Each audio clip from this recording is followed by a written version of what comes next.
না, এই ঘোষণা দেওয়ার কে প্রশ্ন করেছে? জি। আসলে আমি আওয়ামী লীগের নাম নেই নাই, আর আওয়ামী লীগকেও আমি ইন্ডিকেট করি। হুম। শুধু আওয়ামী লীগ আমাদের উপরে জুলুম করে নাই, আরো অনেক পক্ষ আমাদের উপরে জুলুম করেছে। হুম।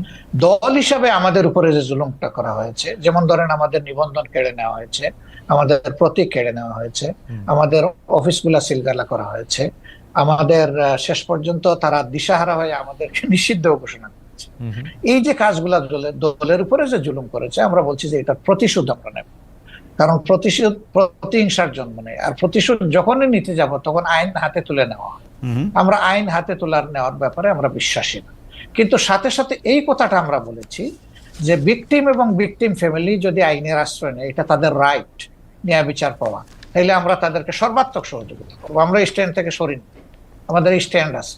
এখানে আওয়ামী লীগের নামও নেওয়া হয়নি, আওয়ামী লীগকে ইন্ডিকেটও করা হয়নি। এটা ছিল একটা সামগ্রিক বক্তব্য। আমার এই বক্তব্যটাকে টুইস্ট করা হয়েছে যে জামাতের আমির আওয়ামী লীগকে ক্ষমা করে দিয়েছেন এবং সাধারণ ক্ষমা ঘোষণা করেছেন।